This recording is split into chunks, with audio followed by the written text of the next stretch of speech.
Good morning, Jim Laird joining you live from Nicaragua with Dr. Stillman, who is in Naples, Florida.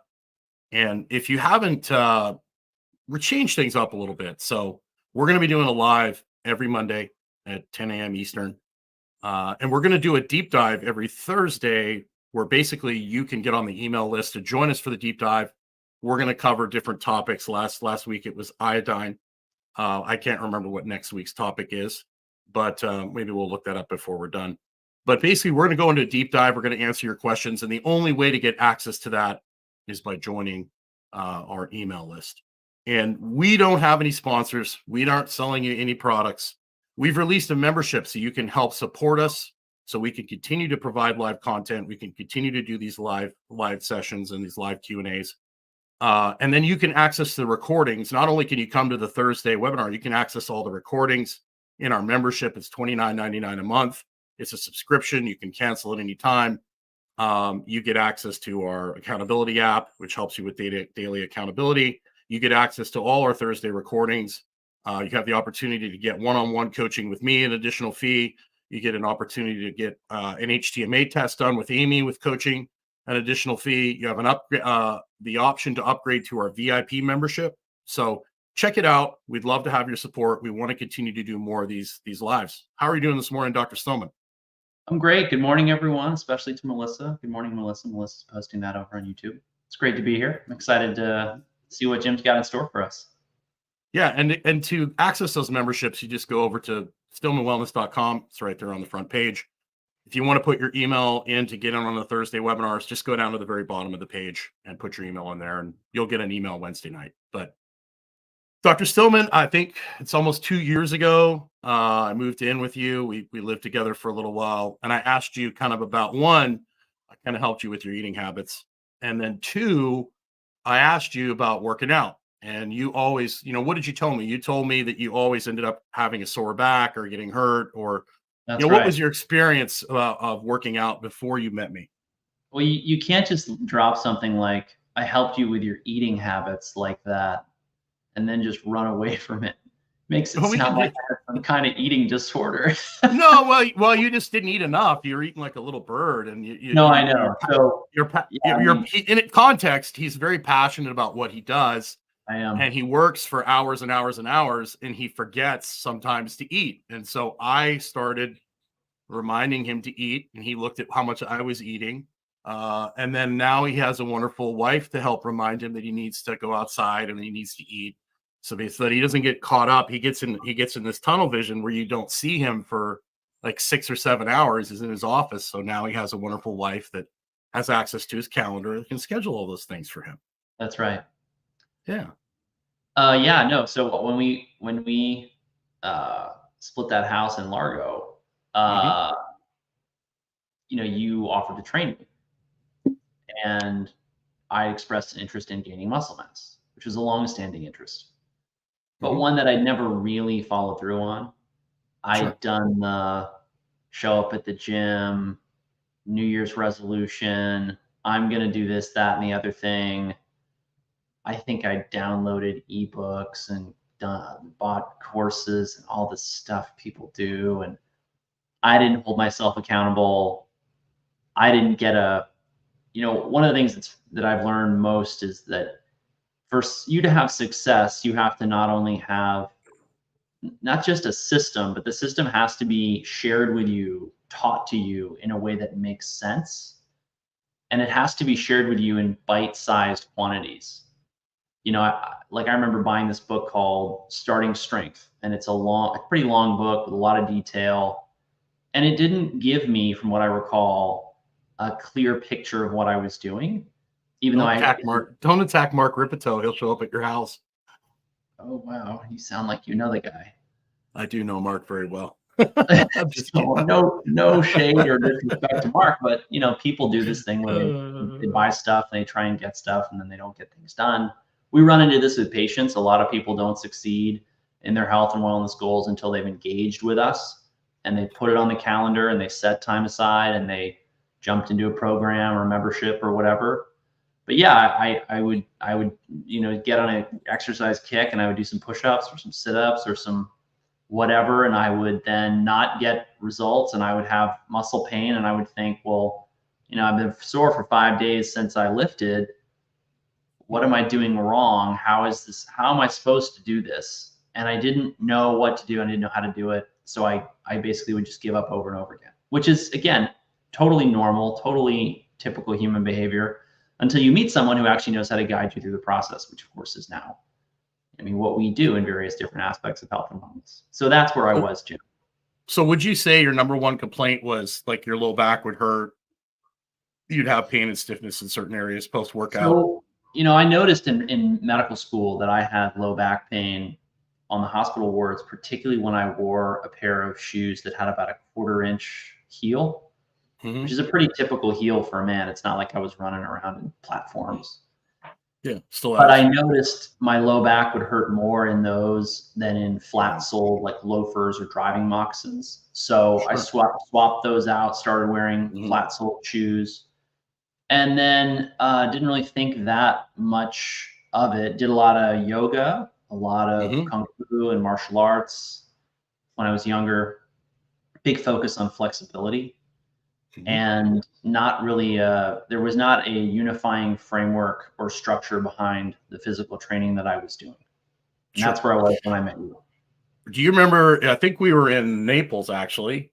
We were staying at that one house. Yes, that's right. When I borrowed that U-Haul for several months. What do you remember about that workout in the garage? Do you remember me putting you through that? So I do. Jim, we were temporarily staying at this house in Naples. There was a TRX band workout system suspended from the ceiling. And Jim put me through a very simple series of exercises, unlike anything I'd ever done before, that I would say, wasn't just what you see or think of people typically doing at the gym, which is lift a heavy object or move a heavy weight as aggressively as possible. He was very specific about form. Tuck your pelvis, or, reach through your shoulder blades, or, tuck your chin, all these little cues. And the cues were surprising in that they left me not feeling pain after the workout. They made the workout more difficult, more technically challenging. And it really forced me to engage muscle groups that I didn't even know I'd never engaged before. Correct. So we have strategies, and there's nothing wrong with one particular strategy. This is where we get into what I call the zone of opposition. I'm taking Spanish lessons now, and I'm really getting confused with pronunciations and enunciations. You should see me trying to write Spanish. It's just a complete, the poor teacher, I feel so bad for her. But I'm borrowing this article from Connor Harris. And so the zone of opposition. Who you trained? Connor, I wouldn't say I trained Connor. Connor and I basically come from the same mentor, more or less. I know Connor very well. But I thought he interned at your gym. Am I thinking of somebody else? No, that was a guy named Ryan Patrick, and then there was a couple other people. My roommate was a guy named Alan Kress, but no, I never mentored. Connor never did any stuff at my gym, but I met Connor plenty of times. No worries. So basically, this is in the middle. Oh wait, I got to share my screen. That would help. Share my screen. Okay. Here we go. This is taken from an article by Connor Harris. Now, so this is what we would call in the middle here, if you can see the middle skeleton. That is a normal zone of apposition. That is your pelvis, your rib cage are stacked. That allows the diaphragm to go up and down, allowing you to inhale, exhale, allows you to distribute pressure evenly throughout the thoracic spine or throughout the rib cage, right in the thorax. Rib flare, or what I would call a hard arch or open scissor position. This position, there's nothing wrong with this position, but what happens is if you strengthen this position and it becomes your primary position, it has consequences. So you're going to end up with a lot of pressure on the low back. You're going to end up not being able to drive air in between your shoulder blades. You're going to have rib flare in the front. So you're going to see these ribs that are like gnarly. And I have some really good video examples of this. Okay.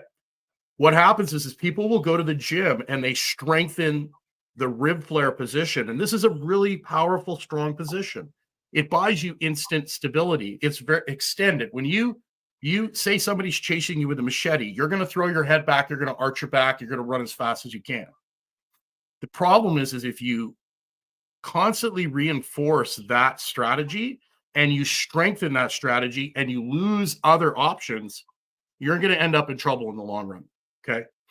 Let me show you the open scissor position, which is, so ribs down.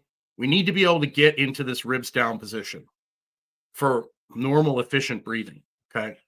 See this, the diaphragm, yeah, there we go. See the diaphragm, or the pelvic floor is stacked so they can move up and down. When the scissor is open, okay, the pelvic floor and the diaphragm are not lined up. They can't go up and down like a cylinder. So that's when you have a lot of stress on the low back, the neck, the traps become your primary breathing muscles. And this is a very difficult thing to get out of once you're in it. And that's why most of the resets I give people start in either quadruped or bear or in child's pose, something to open up and get pressure and decompress the spine. So this is just we're going to get into this on Thursday in great detail, but I want to give you some specific examples of this in the context of sport. Okay. Let me switch my live stream here, or my screen share. Did you have anything you wanted to add to that, Dr. Stillman? I do. So when I think of this concept, because, I did a lot of study of breath work, breathing mechanics. In the hospital, for example, we would mechanically ventilate patients all the time. I was very, very comfortable with these concepts, but no one in my whole career and life had ever actually unpacked them the way that Jim is unpacking them today. And back to you, Jim. No, go ahead. Finish your thought while I get this report. Well, there's not too much more to say. I mean, I guess. Right. Okay, so the zone of apposition, when I think about it, your thorax is basically it's like a can. It really is. Mm-hmm. And it's got two big bags of of gas, your lungs, that the diaphragm moves down and that negative pressure sucks air into your lungs. The other fluid dynamic organ in your chest you've got to be aware of is your heart. And so your heart's constantly pumping fluid, and all these pressure gradients and negative and positive pressure, all of these concepts are, for the average person, they're not something they're used to working with. And you don't necessarily need to know all these different, the details, the nitty-gritty details, but the basic idea that your ability to perform, how you feel, how you think, how you move is powerfully impacted by how you set up your thorax, your shoulder position, the relationship of your thorax, your chest, your diaphragm to your pelvis, your pelvic floor, your abdominal muscles, your abdominal viscera, your organs. It's all shockingly important. No one talks about it.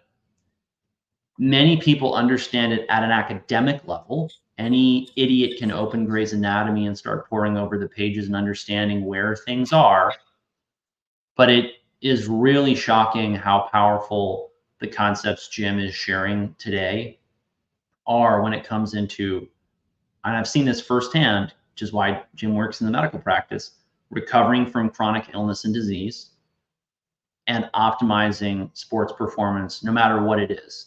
Lifting, swimming, running, golfing, these concepts are foundational to success in fitness, in sport. Doesn't matter what, specifically we're talking about. And like I said, I don't hear anyone talking about them, which is part of why, Jim and I work together. All right. Yeah, there are some people talking about it, but they're not, like, these kind of concepts don't get the big views, right? Because it actually requires you to slow your roll and to actually develop people, right? People usually don't have the patience for that. Pam asked a really good question. Are you tucking your tailbone? Not necessarily. It depends on what your strategy is. If you're a sway back, and I'll get into the details on this on Thursday, but if you're an have a massive interior pelvic tilt, yes, that's going to require tucking your tailbone.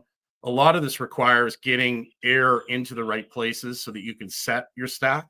And it's going to depend basically on the type of, like, what I use to get me in a better position is going to be totally different than what I use to get Dr. Stillman in a better, in an ideal position, because Dr. Stillman is essentially a straw and I'm a fire hydrant, right? So that's the difference between our structure. He's slender and long, and he turns really well.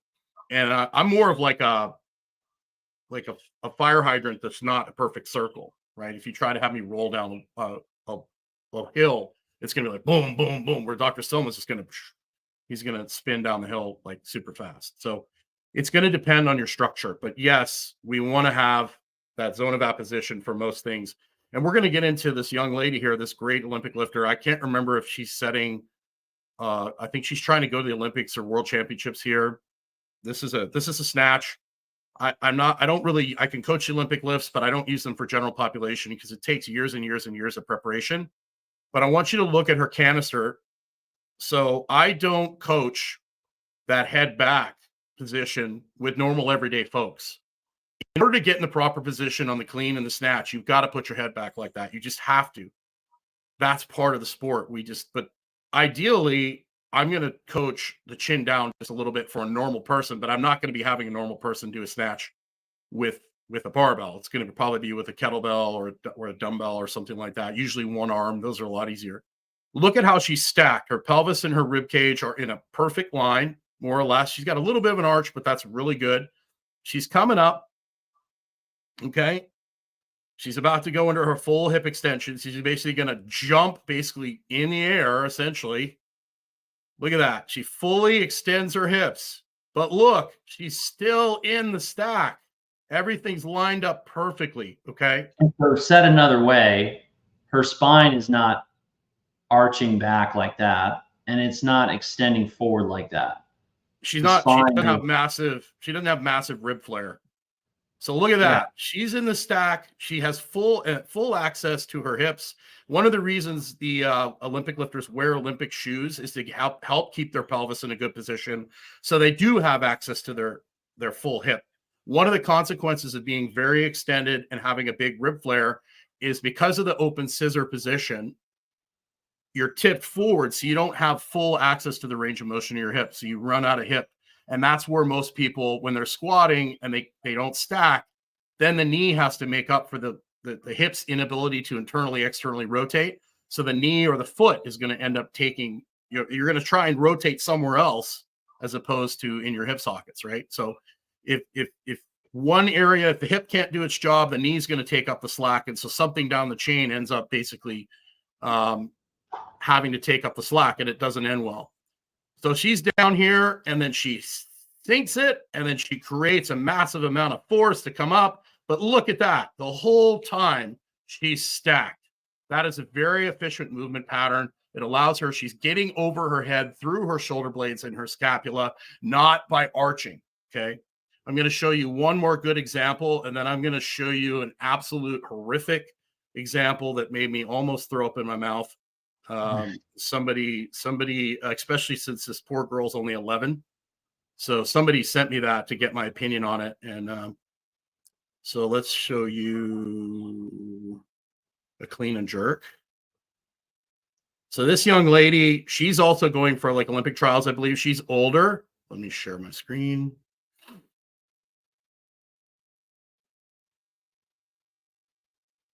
Okay. So this young lady, I can't remember. I think she's in her early 20s.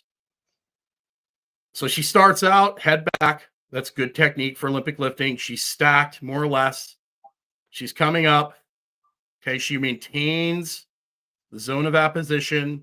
She's creating, this is the clean and jerk. She's going to clean this to her shoulder blades or to her chest. And then she's going to basically create force with her legs and core. And she's going to pop it over her head. So here she is. She's getting full extension. Look at that. Everything's stacked. She's actually going to shoot forward a little bit and lean backwards. And she's going to jump under the bar. Olympic lifting is so crazy. Like, look at this. She's coming off the ground. She's off the ground. Look at that. She's off the ground, but she's still stacked. Look at that. Isn't that amazing? Look at how far she is off the ground. And that's like how much is that? 242 pounds. So she's basically cleaning and jerking me, essentially, a little less than me. Now look at that. She's in the stack. Boom. She's got great elbows up. That's a great position. She's a Good little hip extended. position. Yeah, of course. She's going to have a little extension, but you'll see the difference. Now look at that. Boom. You got to have a little extension to do these exercises, but that's totally manageable. She's not stuck in extension. Okay. And look at that. Everything's stacked. You have to extend your spine. There's nothing wrong with extension. It's just not having any other options where we run into trouble.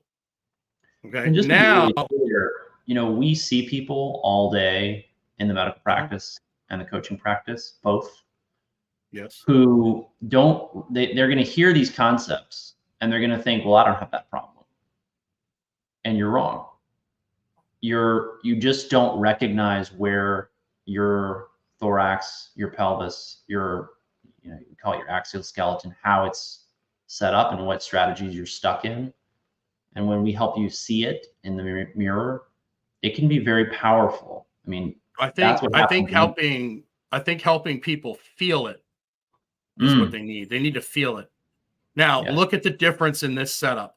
Okay.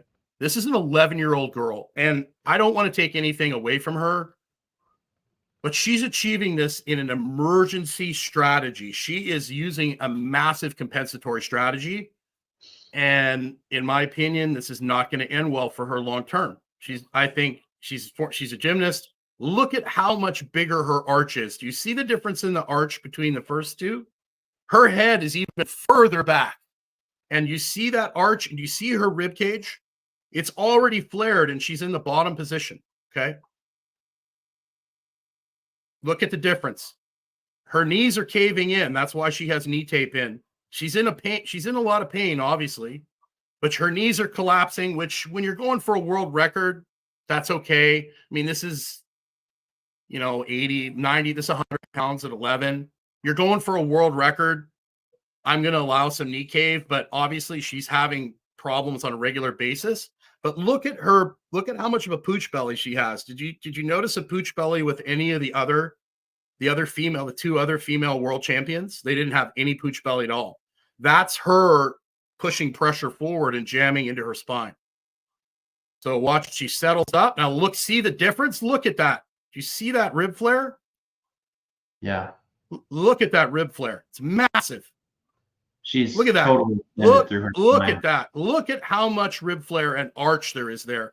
The only way she's stable over her head is by jamming her spine together. She does not have much more. Pardon me? It makes me uncomfortable just watching it. Yeah, she's been pushed way too far, too soon, too early. She does not have anywhere left to go, in my opinion. She needs to be doing things where she's sitting in a deep squat, hanging on to like TRX rings. She needs to get that rib flare under control, because eventually she's not going to have. There's nowhere. She's already maxed out at 11 on her RPM. If it's a car and you redline at 9,000, she's running at 8 just to do that.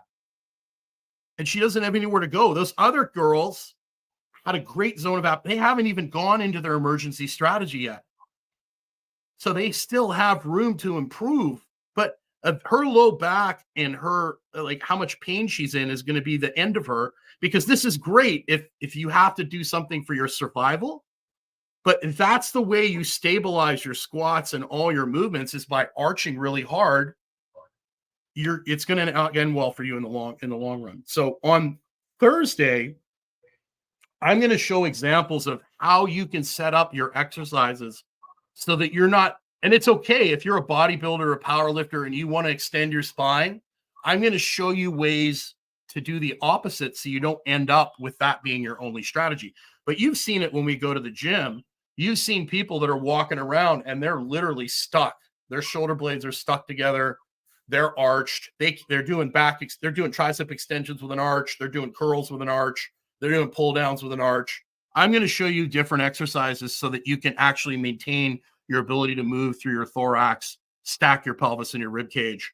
So in the long run, the lifting is actually going to improve the way you move. If you look at most powerlifters and bodybuilders, most powerlifters, the further they go on in their career, you see they start wearing elbow sleeves, they start wearing like wrist sleeves, and then they can't bench with the straight bar anymore. So then they have to go to a neutral grip. It's because of what's happening to their thorax. They're losing the ability to rotate through the scapula, and they're losing the ability to change position. So the elbow and everything else down the chain has to make up for it. And eventually they just can't bench, or they can't squat with a straight bar because they can't get their arms in those positions anymore. So there's things we can do to pull you back the other direction so you don't lose the ability to change shape, if that makes sense. Yeah, and I saw so many people in the medical practice who, I mean, you don't get through 3, 4, 5 decades of life, in my experience, without some kind of strategies that you can be made aware of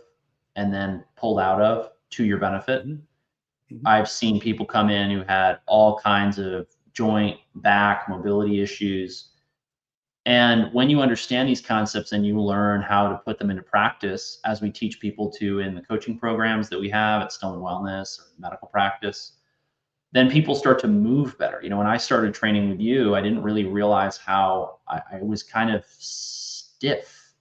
And I thought I was really flexible. And when I say I was flexible, what I mean is I could touch my toes, or I could do like a crazy back bend. I had a lot of flexibility, but flexibility is not the same as moving well. I played pickleball with a couple of guys last night, and one of them was so good. He had such good technique, but his shoulder blades are all jammed together. His head's in a forward head. He's got a forward head position. His spine is pretty extended, and he doesn't move well. And he missed a couple of balls. And I know that the way to beat him is make him run, because not only am I going to tire him out because he's using more energy to move because he's stiff, but he's also going to wind up having pain, and then he's going to lock up more. Yeah, he can't turn and rotate, right? So right, and so knowing that about your competition is very, very wise. Now, on the opposite end of that, having that strategy for an offensive lineman is actually helpful, because offensive lineman, you don't want to get turned. So making an offensive lineman unturnable is actually good. It's just that we have to make sure that they have enough movement option to stay healthy. It's kind of like the top hill dragster. They need enough steering to pull up to the start line and run down the track, but they don't need to steer as good as a Lexus or a Corolla or a Camry, because that would take away from their speed. So a lot of this is total the context of where you are, how this applies to the normal person. We don't do manual labor. We're not out bending up over and picking things up. We're not wheeling wheelbarrows around. We're not doing all the work we do here. We sit all day, and then we get up, and the body is always going to do the most easiest strategy. The best way to gain instant stability, if you don't move around and create like a challenge in a way that's low level, the easiest way to get stability is to jam into joints and capsules. So immediately, you've been sitting all day, your body's just going to jam pelvis forward. Let's if you're narrow like you are, the guts are going to go down and forward, and you're going to have like a sway back. And if you're like a gorilla like me, my guts are going to go forward, but I'm going to arch, right? Where your guts go down and forward, and you get compressed this way, I get stuck this way, right? So, and it's the same strategy. It's just a different approach is needed to manage that strategy. And then we need to give you enough variability so that you can change back and forth for what you need, right? It's just like when you eat a ton of sugar, you need to have the insulin sensitivity and the ability to produce insulin to manage that. And when you fast, you need to have everything on the back end, your adrenals, your, everything healthy on the back end to create the cortisol, to regulate your blood sugar, to produce all the things you need if you don't eat. It's the same with movement. You need to be able to be extended, and you need to be able to be flexed, and then you need to be able to find somewhere in between. And when most people get in trouble with movement is when they lose the ability to switch back and forth, or they only reinforce one strategy. Is what happens when most people go to the gym, particularly women. They go to the gym, they get loaded up in that open scissor position, just like this poor young lady, and they pile tons of weight on that. And then that becomes their only strategy, and that's an emergency strategy. And then you have nowhere to go. So there you go. So tune in on Thursday for a much deeper dive into this. I hope that made sense.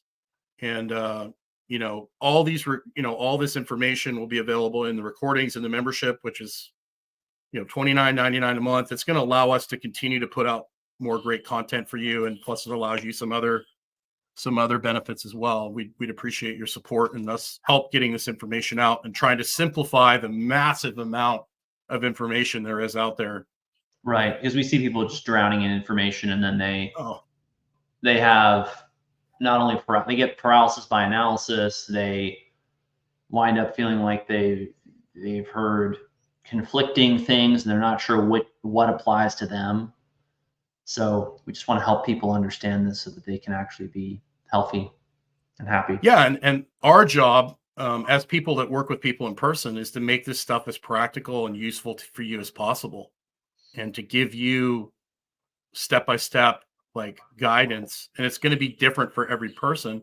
And that's why it's great to get into these memberships and things so we can actually spend time with you and actually get to know you and your context, because I wish there was a magic formula that worked for absolutely everyone. There's principles that work for everyone, but how we apply that and how fast we change things is highly dependent on your individual situation and your goals for that matter. Absolutely. Yes.